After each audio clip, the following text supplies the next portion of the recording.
যখনই ওই কেউ মারা যায় সমাজের মানুষকে নিয়ে বসে, যদি বলে আমার বাবার শ্রাদ্ধে মায়ের শ্রাদ্ধে সাত্বিক আহার করব, তখনই তারা একজন দাঁড়িয়ে ওর মধ্যে প্রশ্ন করে, কে রে, তোর বাপ কি সারা জীবন নিরামিষ খেয়েছিল যে তার শ্রাদ্ধে নিরামিষ খাওয়াবি?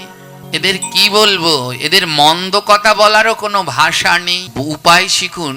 তাই আজ এবার থেকে শিক্ষা নিন, নিজের সন্তানকে গিয়ে বলুন, বাবা আমার জীবনের শেষ ইচ্ছা, আমি তো সারা জীবন গোবিন্দের প্রসাদ পেতে পারলাম না, সারা জীবন সাত্বিক আহার করতে পারলাম না, আমার জীবনের শেষ ইচ্ছা আমার শ্রাদ্ধের দিন যেন গোবিন্দের প্রসাদের আয়োজন করা হয়, এটাই যেন হয় আমার জীবনের শেষ ইচ্ছা। অন্তিম দিন, সারা জীবন তো পারলাম না, অন্তিম দিন যেন গোবিন্দের প্রসাদ নিয়ে ভক্তের চরণধুলি মেখে দুই কর্ণ ভরে মধুর নাম শ্রবণ করে যেতে পারি। যদি আমাদের এটা শেষ ইচ্ছা হয়, তাহলে কে আমাদের বাধা দেবে?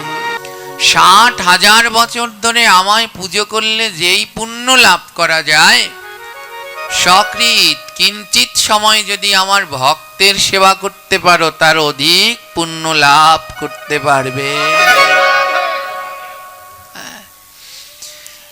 ভক্তের প্রতি ভগবানের এত কৃপা, এত দয়া, ভক্ত সেবাকে এত উঁচুতে প্রভু স্থান দিলেন।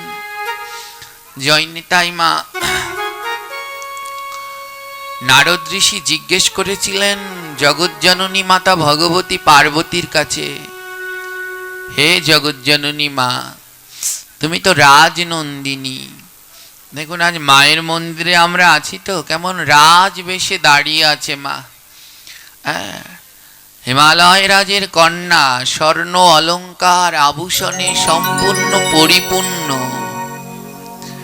এ জগতে যদি কেউ সংসার করতে চান, তাহলে মা দুর্গাকে দেখে সংসার করতে হয়। একজন হলেন রাজনন্দিনী, আরেকজন হলেন শ্মশানবাসিনী। একজনার গায়ে ভরি ভরি স্বর্ণ আভরণ, আরেকজনার গায়ে শ্মশানের ছাই, সর্প, রুদ্রাক্ষের মালা। কিন্তু কেউ কাউকে খোঁটা দেয়, তুমি এত গরিব কেন, তোমার এত নেই কেন? বলে সংসার করলে মা দুর্গা এবং ভোলানাথের মতো করে সংসার করো। এ জগতে কোনো নারীর গায়ে, নারী যদি তার স্বামীর গায়ে পা দেয়, পা রাখে, তাহলে তো সেই স্বামী আর ওই নারীকে ঘরেই রাখবে না। আর মা কালী স্বামীর বুকের উপরে পা দিয়ে রেখেছে, কিন্তু তাও ভোলানাথ রাগ হয় না। তাও ভোলানাথ রাগ হয় না। কেন জানেন? ওই যে রাধারানী যখন মান করেছে, তখন ভগবান শ্রীকৃষ্ণ বললেন রাধারানীর আরেক নাম হলো ঈশানী। যখন মান করেছে, রাধারানীর মান আর ভাঙে না, তখন রাধারানীকে ভগবান শ্রীকৃষ্ণ বললেন ঈশানীর থেকে পাশানি ভালো। মা কালীর আরেক নাম পাশানি। বলছে হে ঈশানী, তোমার থেকে পাশানি ভালো। যে তার পতির চরণ ছাড়া করছে না, রেখে দিয়েছে ওই চরণের কাছে। আর আমি তোমার চরণ ধরতে যাই আর তুমি দিচ্ছ না, আর সে চরণ বুকের উপরে দিয়ে দাঁড়িয়ে আছেন, রাগ হচ্ছে না। বলে সংসার করলে এমন করো, কারোর সাথে রাগ হয় না। দেখুন মা দুর্গার সংসারে কারা কারা বাস করে। মা দুর্গার বাহন সিংহ, আর ভোলানাথের বাহন হলো ষাঁড়, বৃষ। একটা সিংহের কাছে একটা ষাঁড় গরু ছেড়ে দিলে থাকে? নিমিষের মধ্যেও খেয়ে খুয়ে ফেলবে, হিংস্র। কিন্তু তারা একসাথে থাকে, মারামারি করে কি? করে না। শিবের গলায় সাপ, আর গণেশের বাহন ইঁদুর। একটা সাপ যদি ইঁদুর পায় আস্ত রাখবে? কিন্তু কেউ কাউকে খাচ্ছে, তাড়াচ্ছে, কোনো মারামারি ঝগড়াঝাটি নেই। অন্যদিকে কার্তিকের বাহন ময়ূর, আর ময়ূর সব থেকে হিংসা করে সাপকে, পেলেই ছিঁড়ে ফেলে ধরে। আর সাপ রয়েছে ভোলানাথের গলায়, ময়ূর রয়েছে, মারামারি করছে কেউ কারো সাথে? কেউ কারো সাথে যুদ্ধ করছে না।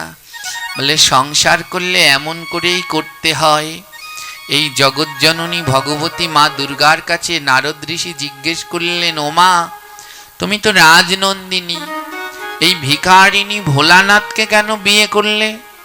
সারাদিন ভিক্ষা করে, শ্মশানের ছাই মাখে। হ্যাঁ, ভোলানাথের গলায়, ভোলানাথের গলায় 5 প্রকারের মালা আছে। কয় প্রকারের মালা? 5 প্রকারের মালা। প্রথমটা হলো সর্পের মালা। ভোলানাথের গলায়ও কিন্তু তুলসীর মালা আছে। হ্যাঁ, অনেকে বলে শিবের গলায় তুলসীর মালা নেই, ভোলানাথের গলায় তুলসীর মালা রয়েছে। ওই তুলসীর মালা তো কণ্ঠে, ভোলানাথ অন্য কেউ নয়।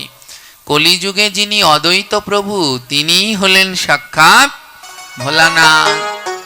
সেই ভোলানাথ কলিযুগে অদ্বৈত হয়ে আসলেন। আর অদ্বৈত প্রভুর গলায় তুলসীর মালা আছে না নেই? আছে। ভোলানাথের গলায়ও মালা আছে। বলে কই দেখতে পাচ্ছি না, কেমনে পাবে? ওই তুলসীর মালাটাকে সর্প ঢেকে রেখেছে। হ্যাঁ, প্রথম তুলসীর মালা, দ্বিতীয় সর্পমালা, তৃতীয় রুদ্রাক্ষের মালা, চতুর্থ হলো একটা খুলি, হ্যাঁ খুলি দিয়ে একটা মালা আছে।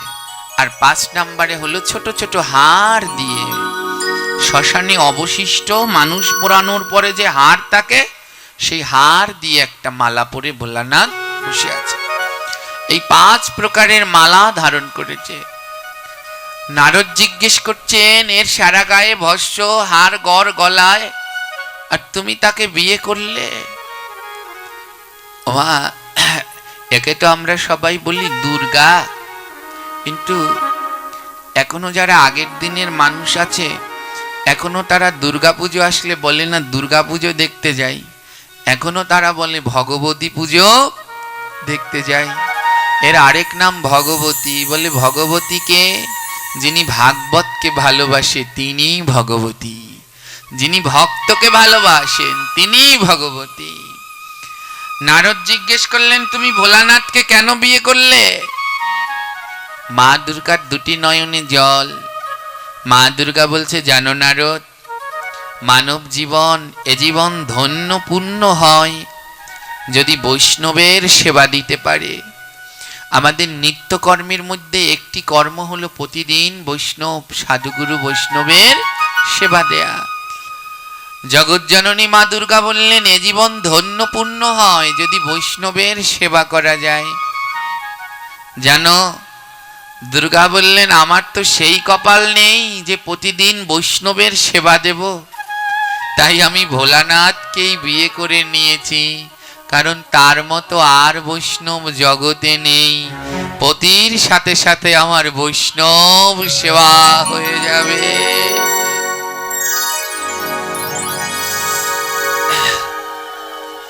বৈষ্ণব সেবা হয়ে যাবে। তাই বললেন, 60,000 বছর ধরে গোবিন্দের সেবা করলে যেই পুণ্য লাভ করা যায়, কিঞ্চিত মাত্র বৈষ্ণবের সেবা করলে তার অধিক পুণ্য লাভ করা যায়। হ্যাঁ, ওমা, ভোলানাথকে তাই মা দুর্গা বিবাহ করে নিলেন। বলে একসাথে পতি সেবাও হলো, বৈষ্ণব সেবাও হলো।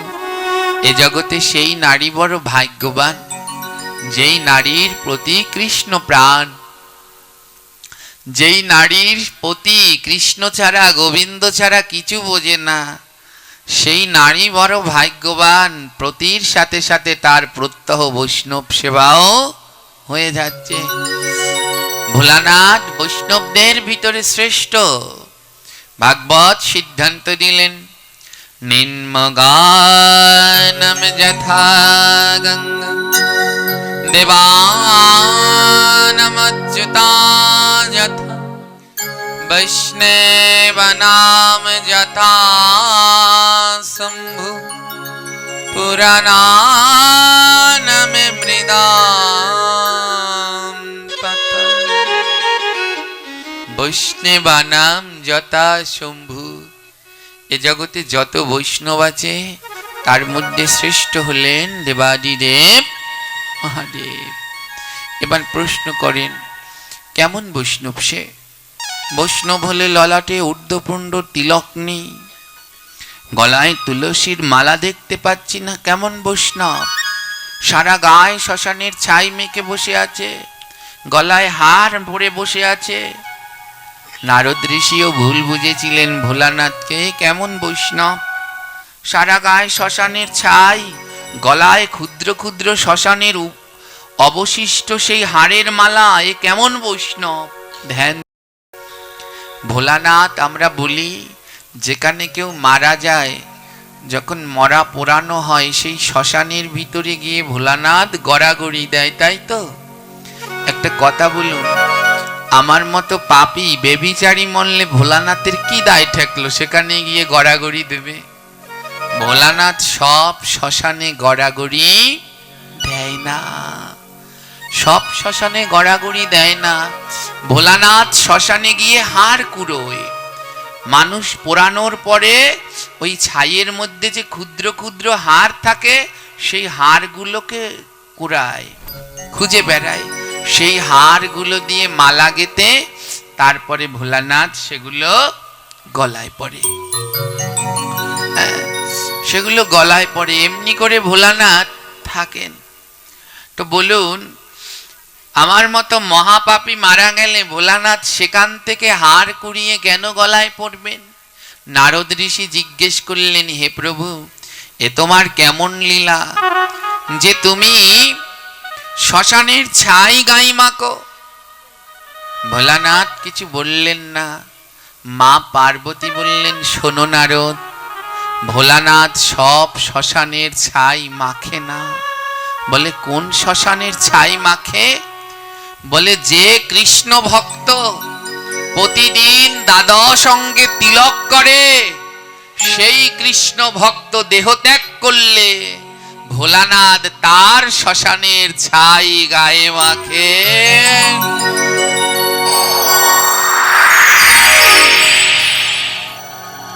ভোলানাথ বলে, ওটাই আমার তিলক।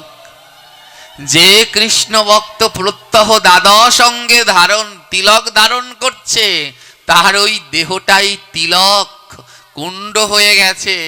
তাই সে যখন দেহ ত্যাগ করে, আর তার গায়ের ভস্মই হয় আমার তিলক। ভোলানাথ সব শ্মশানের হাড় কুড়িয়ে গলায় মালা পরে না।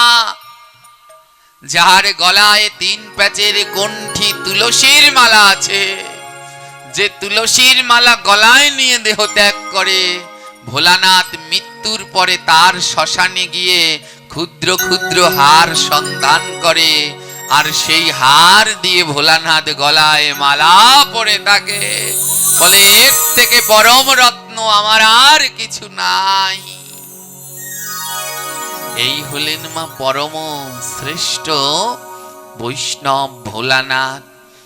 দুঃখ কি জানেন, এই আশেপাশে অনেক জায়গায়, সেদিনকে ওই যে এক জায়গায় নাম কীর্তনে পাঠ করতে গেলাম, অত্যন্ত দুঃখ এবং লজ্জার। নামযজ্ঞের একটি পাশে একটা গর্ত করা হয়, আর সেই গর্তের মধ্যে আগুন জ্বালানো হয়, আর সেখানে একটা ভোলানাথের ছবি রাখা হয় বা একটা বিগ্রহ রাখা হয়। বেশি দূরে না, এই মস্তবাবুরেই দেখলাম। হ্যাঁ, এখানেও আছে। তো কি করছে, সেখানে ওটা রেখে তারপরে 4-5 খান কলকি রেখে দিয়েছে, আর একজনের পর একজন আসছে আর ওখানে বসে গাঁজা খাচ্ছে। আর তাদেরকে গাঁজা দিতেই হবে, নইলে নাকি ওই নামযজ্ঞ হবেই না।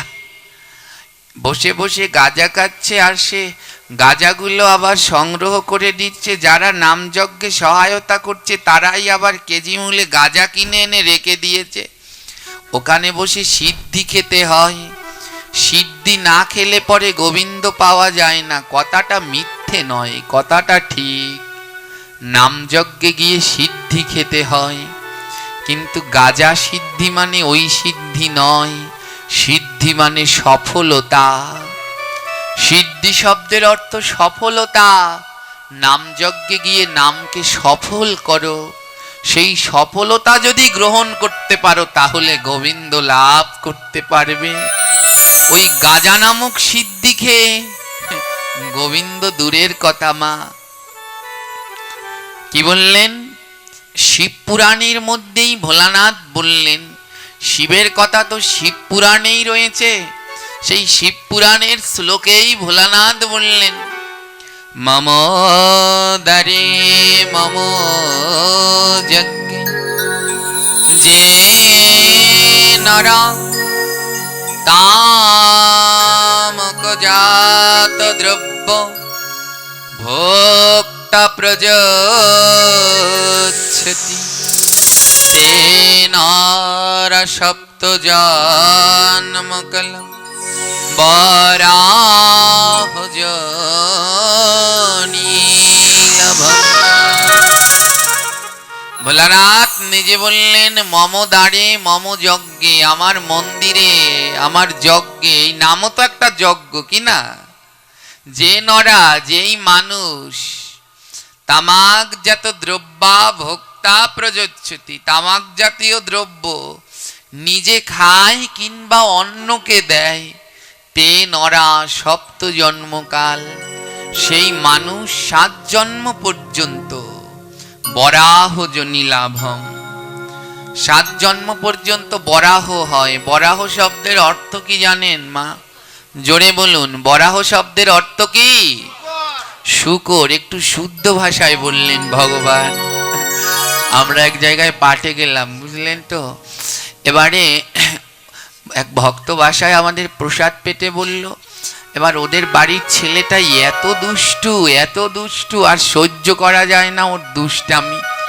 এবার ওর মা কিছু বলতেই পারছে না, যে আমরা সামনে রয়েছি কি বলবে, কিন্তু ওর দুষ্টুমির জ্বালা আর সহ্য করা যাচ্ছে না। এক সময় মা রাগ হয়ে আর থাকতে পারলেন না, ছেলেকে গালি দিচ্ছে, ওরে বরাহ নন্দন এবার থেমে যা। হ্যাঁ, গালিটাকে শুদ্ধ ভাষায় ব্যবহার করলেন। হ্যাঁ, বললেন ওরে বরাহ নন্দন এবার থেমে যা। ভগবানও তদ্রূপ বললেন, যারা তামাক জাতীয় দ্রব্য খায় কিংবা অন্যকে দেয়, এরা পরের 7 জন্ম বরাহ, একটু শুদ্ধ বললেন, হ্যাঁ, শূকর হয়ে যায়। তামাক জাতীয় দ্রব্য মানে বোঝেন, শুধু গাঁজা তামাক জাতীয় দ্রব্য নয়, জর্দা, হ্যাঁ, সিগারেট, হ্যাঁ, তারপরে কি বলে সাদা খয়ের, হ্যাঁ, এগুলো সব যত নেশা জাতীয় যা আছে এগুলো সব তামাক জাতীয় দ্রব্য। চা, হ্যাঁ, ভক্তদের এই চা খাওয়াও নিষেধ, যেগুলো খেলে নেশা হয় এগুলো সম্পূর্ণ নিষেধ। বলে এগুলো যদি কেউ খায় কিংবা অন্যকে দেয়, খেতে সহায়তা করে, এরা পরের 7 জন্ম শূকর বরাহ কুলে জন্মগ্রহণ করে। তাই নামযজ্ঞে সফলতা সিদ্ধি লাভ করুন, সেখানে সুষ্ঠুভাবে সদাচারভাবে থেকে সেই সিদ্ধি লাভ করুন। ওই গাজার কলকি ধরিয়ে ওই সিদ্ধি নয়, এগুলো বেভিচার, এগুলো পাপ। আর সদা সর্বদা এই পাপ থেকে দূরে থাকাই হলো আমাদের প্রধান কর্তব্য। এই নিয়মগুলোকে যদি পাল্টাতে না পারি তাহলে এর কোনো, হ্যাঁ, এর কোনো, এই ভাগবত দিয়ে কোনো লাভ নেই মা। আজ প্রতিনিয়ত ভাগবত হচ্ছে, হরিকথা হচ্ছে, হ্যাঁ, চলছেই, পাঠ চলছেই, কোনো থামাথামি নেই, আর আমরা সবাই ছুটছি। কিন্তু এত ছোটার পরে লাস্ট গিয়ে দেখা যায় আমরা এক জায়গায় দাঁড়িয়ে আছি, পরিবর্তন আর হচ্ছে না।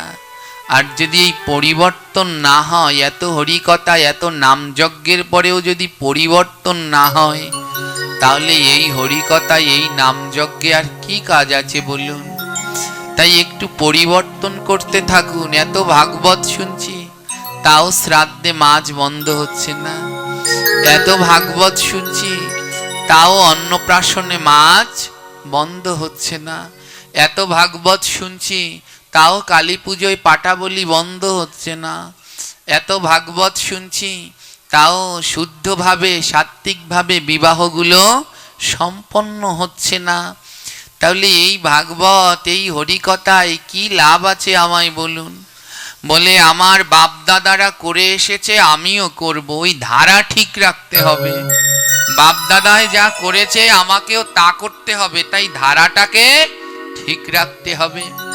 বলে কৃষ্ণ ভজন করে তারা, ধারা উল্টাতে পারে যারা।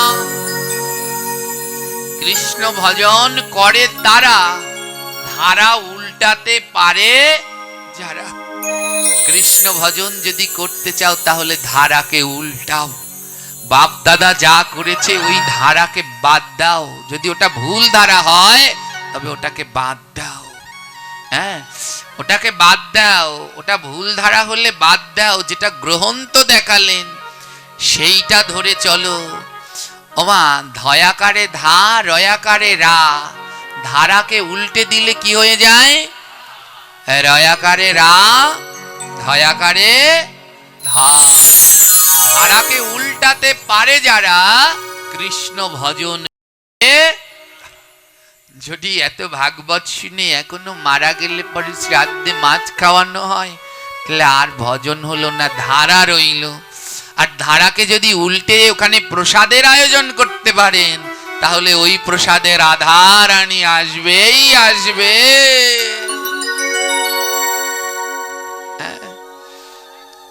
এই যে এখন বিয়ের মৌসুম চলছে, একটার পর একটা বিয়ে হচ্ছে, একটার পর একটা বিয়ে হচ্ছে।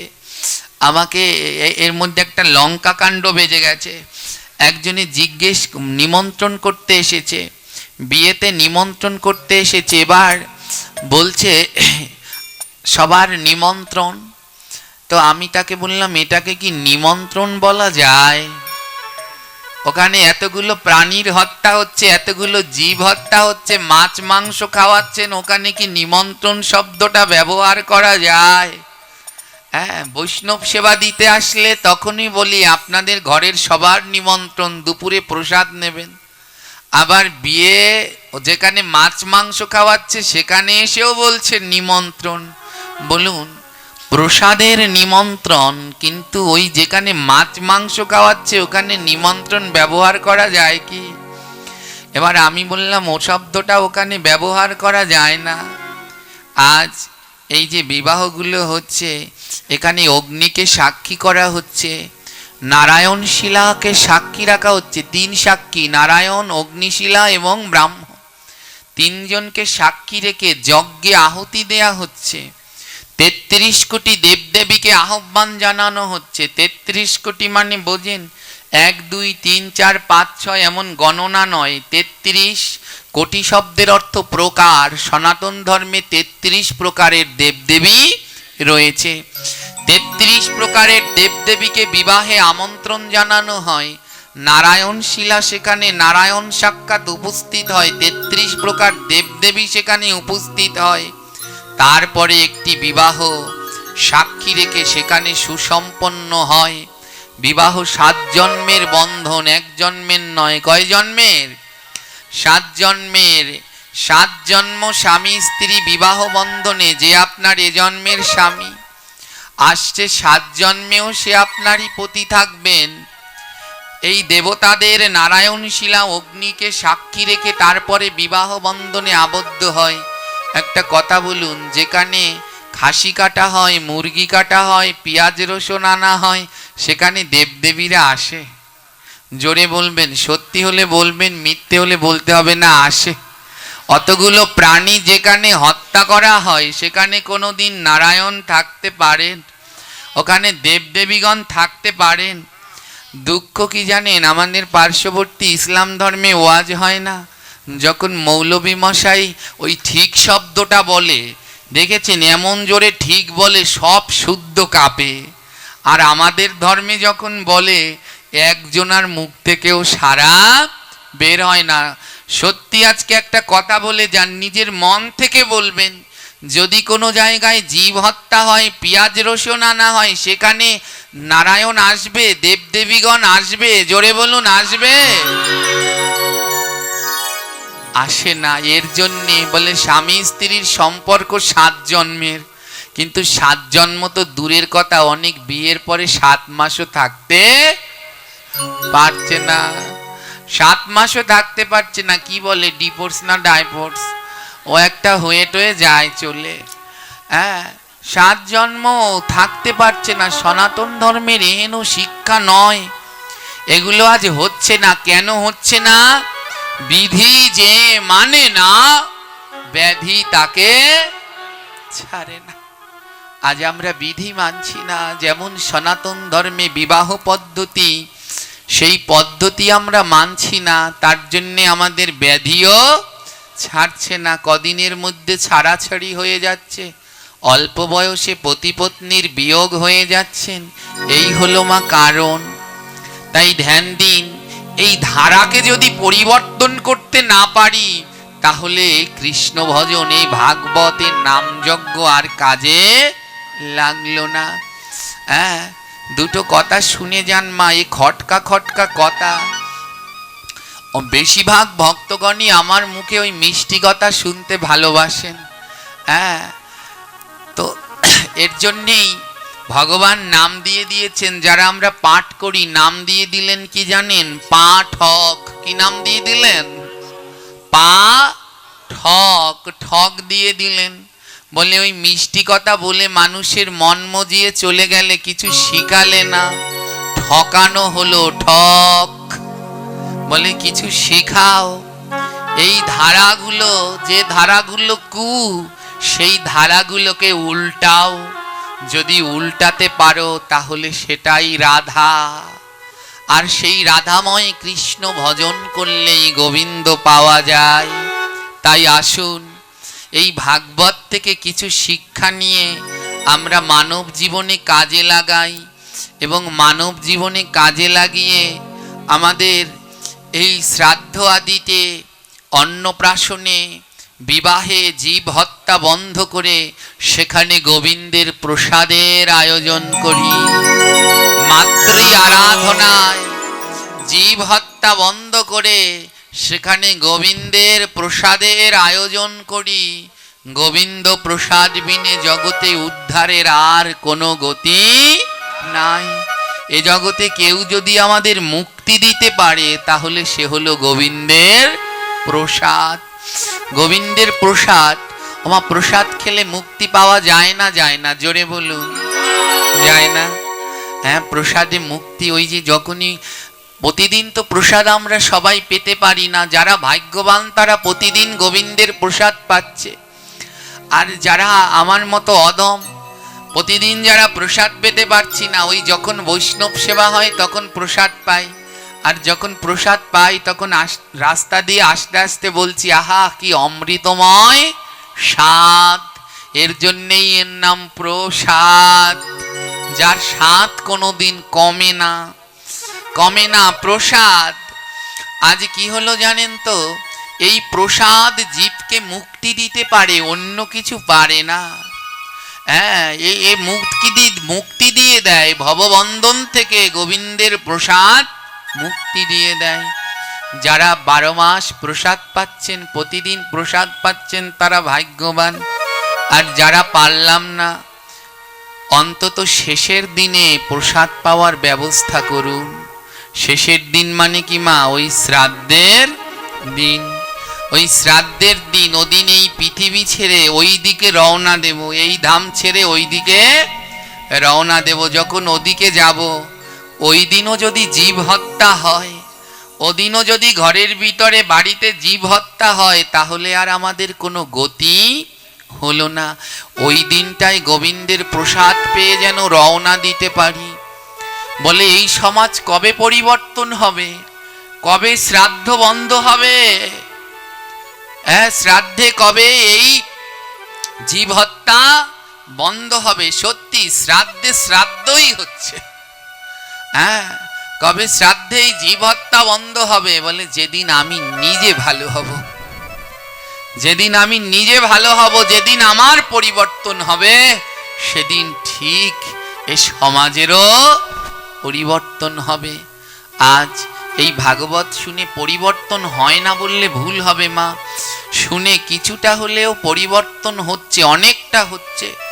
ভাগবত শুনে এই আজকে এই মায়েরা যখন হরিকথা শুনে বাবারা বাড়িতে যাবেন, মনের অনেকটা পরিবর্তন হবে। না শ্রাদ্ধে আর মাছ দেব না, কিন্তু সমাজের কিছু মানুষের জন্য সম্ভব হয় না, তাদের ওই মাছ লাগবেই লাগবে। যখনই ওই কেউ মারা যায়, সমাজের মানুষকে নিয়ে বসে, যদি বলে আমার বাবার শ্রাদ্ধে মায়ের শ্রাদ্ধে সাত্বিক আহার করব, তখনই তারা একজন দাঁড়িয়ে ওর মধ্যে প্রশ্ন করে, কে রে, তোর বাপ কি সারা জীবন নিরামিষ খেয়েছিল যে তার শ্রাদ্ধে নিরামিষ খাওয়াবি? জানেন এদের কি বলবো, এদের মন্দ কথা বলারও কোনো ভাষা নেই। মাছ, জীব হত্যা আমাদের ধর্ম অনুসারে পাপ। কারো গায়ে যদি আগুন লাগে তাহলে কি করতে হয়? জল ঢালতে হয় না কেরোসিন তেল ঢালতে হয়? তা আমাদের গায়ে তো আগুন লেগে গেছে মা, সারা জীবন ধরে জীব হত্যা করছি, গায়ে তো আগুন লেগেই গেছে। এবার যেদিন শ্রাদ্ধ সেদিন যদি আবার মাছ দেই তাহলে আরো কেরোসিন দেয়া হলো। আর যদি ওদিনকে গোবিন্দের প্রসাদ দেই, ওই সারা জীবনের লাগা আগুন গোবিন্দের প্রসাদে শীতল হলেও হতে পারে, মুক্তি পেলেও পেতে পারি। তাই আসুন না গোবিন্দের প্রসাদের আয়োজন করি। একটা কথা বলুন, বলে বাবা সমাজের জন্য তো হচ্ছে না, একটা উপায় শিখুন। বলুন মহাপাপী তাকে ফাঁসি দেয়া হয়, ওই ফাঁসির আসামির শেষের দিনের ইচ্ছাটা পূর্ণ হয় না? হয় না? হয়তো ফাঁসির আসামি শেষ ইচ্ছাটা পূর্ণ করে না, আমরা তো সব ফাঁসির আসামি। হ্যাঁ, তাই আজ থেকে শিক্ষা নিন। নিজের সন্তানকে গিয়ে বলুন, বাবা আমার জীবনের শেষ ইচ্ছা, আমি তো সারা জীবন গোবিন্দের প্রসাদ পেতে পারলাম না, সারা জীবন সাত্বিক আহার করতে পারলাম না, আমার জীবনের শেষ ইচ্ছা আমার শ্রাদ্ধের দিন যেন গোবিন্দের প্রসাদের আয়োজন করা হয়। নিজ সন্তান নিজ পরিজনকে গিয়ে বলুন, আমি যেদিন আমার যেদিন শ্রাদ্ধ সেদিন তো আমি এধাম ছেড়ে ওধামে রওনা দেব, তাই ওদিন যেন আমার বাড়িতে সাধুগুরু বৈষ্ণব আসেন, এসে যেন তারা আরতি কীর্তন করেন, গোবিন্দের ভোগ লাগায়, আর সেই প্রসাদ যেন আমি পাই। আর যখন এধাম থেকে ওধামে যাব, সাধুগুরু বৈষ্ণব আমার অঙ্গনে আঙিনায় কীর্তন করবে, আমি যাওয়ার সময় যেন ভক্তের ধুলায় একটা গড়াগড়ি দিয়ে ওই ধুলা সঙ্গে করে নিয়ে তো ওই ধামে যেতে পারি, ওই ধামে যেতে পারি। এটাই যেন হয় আমার জীবনের শেষ ইচ্ছা। অন্তিম দিন, সারা জীবন তো পারলাম না, অন্তিম দিন যেন গোবিন্দের প্রসাদ নিয়ে ভক্তের চরণ ধুলি মেখে দুই কর্ণ ভরে মধুর নাম শ্রবণ করে যেতে পারি। যদি আমাদের এটা শেষ ইচ্ছা হয়, তাহলে কে আমাদের বাধা দেবে? আজ যদি ছেলেকে, বাড়ির আত্মীয় স্বজনকে বলে যান, পাড়া প্রতিবেশীকে বলে যান এটা আমার শেষ ইচ্ছা, তাহলে তারা বাধা দিতে পারবে? আর আমার মনের ভিতরেই যদি এটা থাকে, আমার শ্রাদ্ধে বড় এক টুকরো মাছ খাওয়াবে, আমার ছেলের বড় সুনাম হবে, এ জীবনে কোনোদিন উদ্ধার হওয়া যাবে না। মনে রাখুন, টাকা থাকলে বাজার থেকে যখন খুশি মাছ এনে খাওয়া যায়, কিন্তু টাকা থাকলে বাজার থেকে যখন খুশি প্রসাদ এনে পাওয়া যাবে কি? জোরে বলুন, যাবে? মাছ আনলে, টাকা থাকলে যখন খুশি এনে মাছ খেতে পারবেন, কিন্তু টাকা থাকলে বাজার থেকে যখন খুশি প্রসাদ পাওয়া যায় বৈষ্ণব সেবা হলে, সাধু সঙ্গ হলে। তাই যেদিন আমি চলে যাব, সেদিন যেন আমার আঙিনায় সাধু সঙ্গ হয়, নাম হয়, হরি কথা হয়, প্রসাদ পাই। ওই প্রসাদটা নিয়ে যেন গোবিন্দের ধামে রওনা দেই। এটা যদি আমাদের শেষ ইচ্ছা হয়, তাহলে এই সমাজের পরিবর্তন হবেই হবে। এটা জীবনের শেষ ইচ্ছা করতে পারবেন মা? এটা সন্তানদের যদি বলে যেতে পারেন, স্বজনদের বলে যেতে পারেন, এটা আমার শেষ ইচ্ছা। আমার শ্রাদ্ধে হাজার ভক্ত মানুষের নিমন্ত্রণের দরকার নেই, দুজন বৈষ্ণব ডেকে এনো, গোবিন্দকে ভোগ লাগিয়ে যেন আমার নামে প্রসাদ দেয়, সেই প্রসাদ পেয়ে যেন আমি উদ্ধার হই, এটা আমার জীবনের শেষ ইচ্ছা। এই ব্রতটা যদি থাকে তাহলে আমাদের পরিবর্তন হবে। এই ধারা উল্টাবে, এই ধারা উল্টে সমাজে রাধা প্রতিষ্ঠিত হবে। শুধু মুখে রাধা রাধা বললে হবে না, এই ধারাকে উল্টাতে হবে, এই ধারাকে উল্টিয়ে রাধা বানাতে হবে, তারপরে রাধা রাধা বললে কাজ হবে। আজ এই স্বল্প সময়ের শিক্ষা মা, যদি একজনকেও পাওয়া যায় আমার এই আন্দোলনের পথে, যে না আমার সাথে একজন আছে, তাহলেও এ ভাগবত ধন্য, তাহলেও আমার এ আশা ধন্য। আজ দেখেই বুঝতে পারছেন আমার শরীরটা আজ অনেক খারাপ, অনেকটা শরীর খারাপ, কিন্তু তারপরেও কষ্ট করে এসেছি যেন আপনাদের থেকে বঞ্চিত না হই। যেতে তো একদিন হবেই, কিন্তু যাওয়াটা যেন আমার এই ভক্তদের সম্মুখে হয়। যেতে একদিন হবেই, যাওয়ার সময় এই আসনে নয়, যাওয়ার সময় যেন ওই মধ্যখানে ভক্তের চরণ ধুলার মধ্যে থেকে যেতে পারি। আজ শত কষ্টর পরেও এখানে এসে উপস্থিত হয়েছি, যদি দুই একজনকে পরিবর্তন করতে পারি, যদি দুই একটা শ্রাদ্ধ মাছের পরিবর্তন হয়, তাহলেও এ ভাগবত ধন্য পূর্ণ। না হলে আমারও ভগবানের কাছে গিয়ে কৈফিয়ত দিতে হবে যে কি করলে, কি শিখালে, কি পরিবর্তন করলে। আমি কঠিন কঠিন সংস্কৃত পারি না, অত মুখে মুখে সংস্কৃত শ্লোক বলতে পারি না, তেমন তত্ত্ব রস ওসবও কিছু আমি পারি না। আমি আমার মনের ভাষায় যেমন আমায় বলায় তেমনি আমি বলি। আর এ থেকে যদি দুই একজন আমার কথা শুনে পরিবর্তন হয়, তাহলেই আমি আমার এই হরিকথাকে সার্থক বলে মনে করি।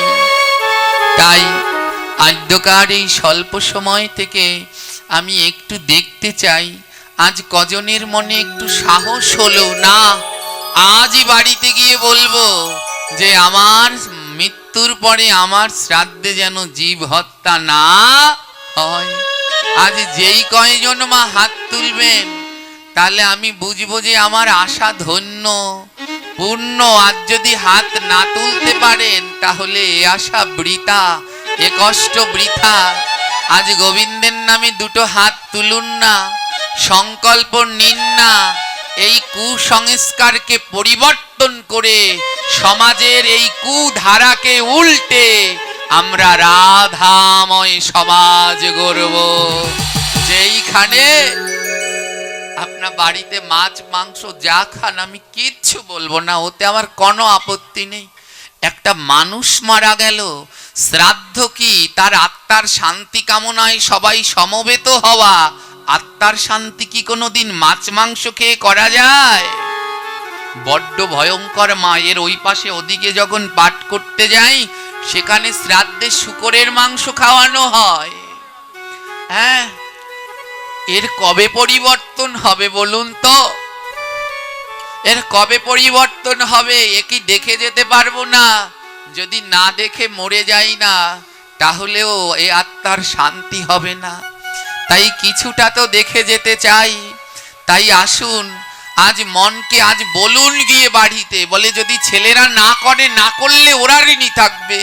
আপনার কিছুটা আপনি আপনার কাজ বলে যান যে আমার শ্রাদ্ধে তোমরা জীব হত্যা করো না, ওখানে গোবিন্দের প্রসাদ দিও। প্রসাদ বই উদ্ধার হওয়া যায় না।